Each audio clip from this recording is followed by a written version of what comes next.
4 years was the magic number 3 years ago for Dak Prescott. After he had been tagged the second time, the Cowboys finally relented and gave him a deal that when I saw it the first time and I saw the numbers, I said, hey, this is better than Patrick Mahomes' deal because he's going to be back at the table in 3 years. He's been at the table for all of the offseason, in addition to Ceedee Lamb and to a lesser extent Micah Parsons. And Chris, this goes all the way back to the Senior Bowl week when Jerry Jones notoriously used the all-in phrase.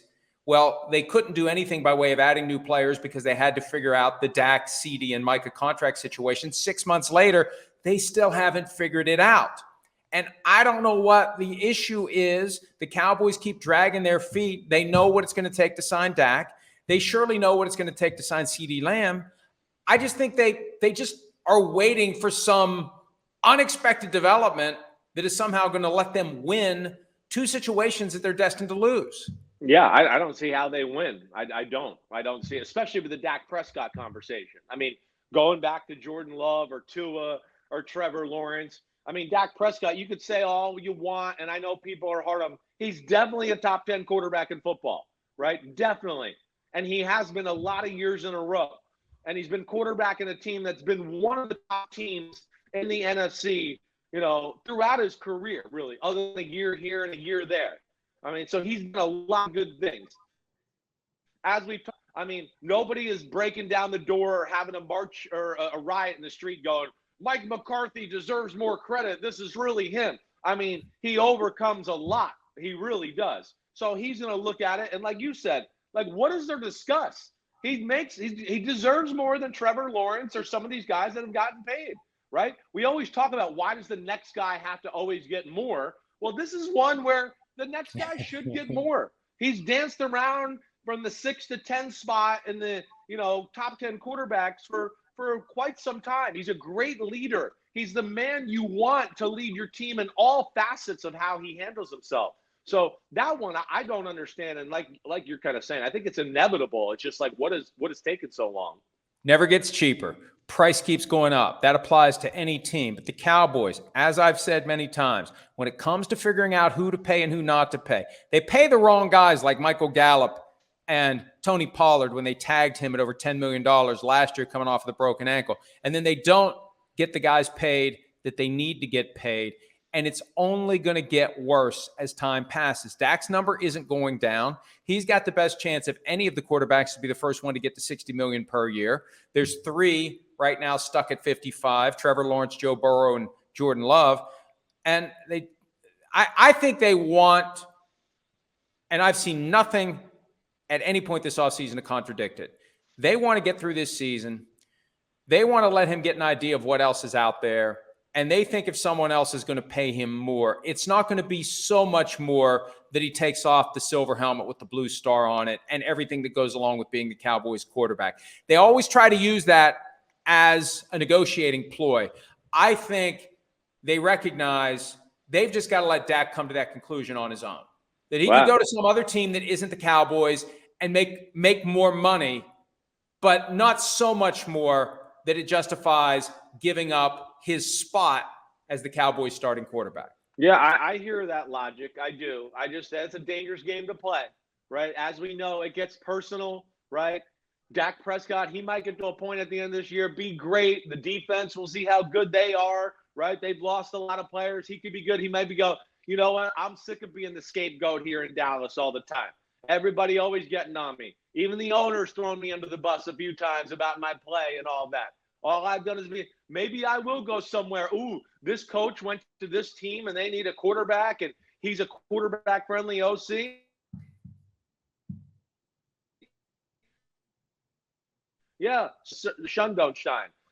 So that is a dangerous game, like I said, but we'll see where it goes. I'm kind of surprised. I'm one a little bit in the mold of like, hey, when you got one and he's as good as Dak Prescott, you don't play games. Right? Yes, he's not Josh Allen or Mahomes. I get that. Very few people in the history of the sport ever have been. They're special.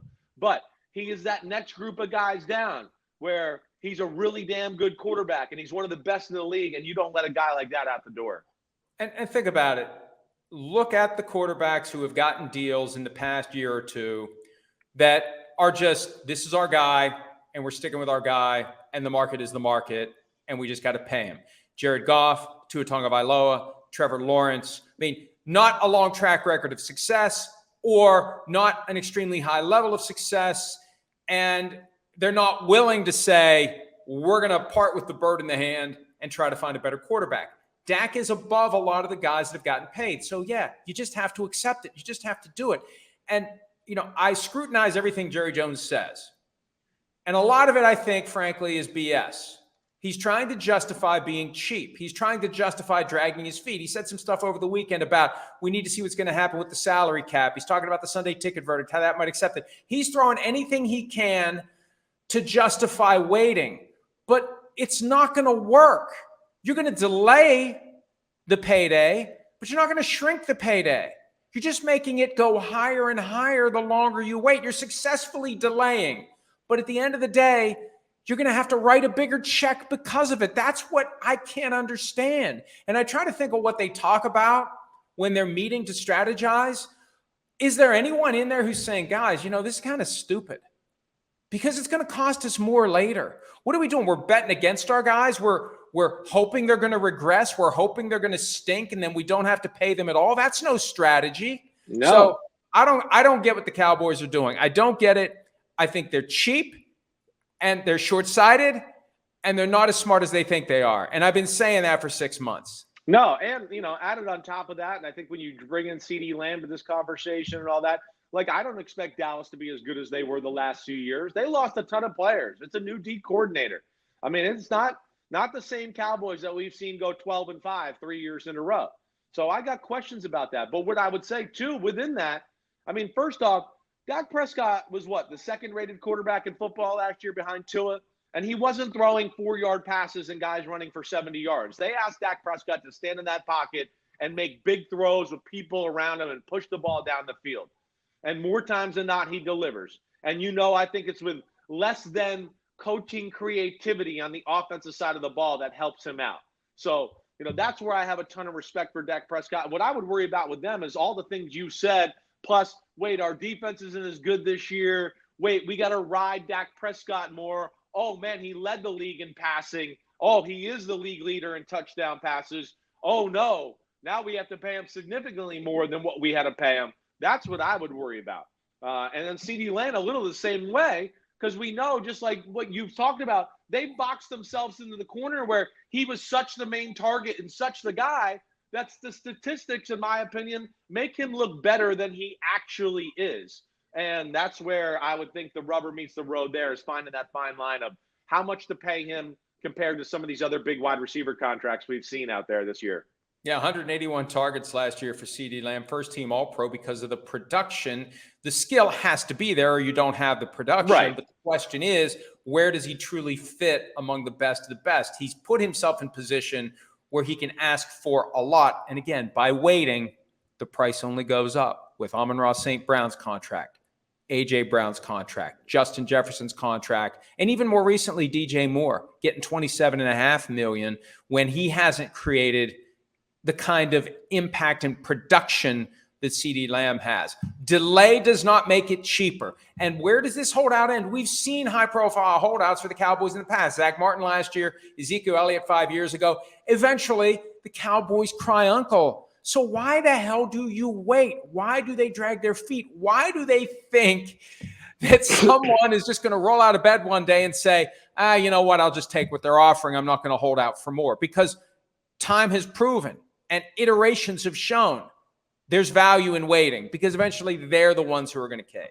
Yeah, I mean, yes, there is, right? But, wow, I mean, the receiver market, what we saw this offseason, I think is just it's incredible. And I think that's, part of what the delay here is. Just from people I've talked to throughout the summer about, wide receivers on their team that have contracts coming up or are in the middle of it right now or whatever else, right? I mean, with what Justin Jefferson did, what A.J. Brown did, and what Amon-Ra St. Brown did, totally, completely changed the market. I think the thought process of this, right?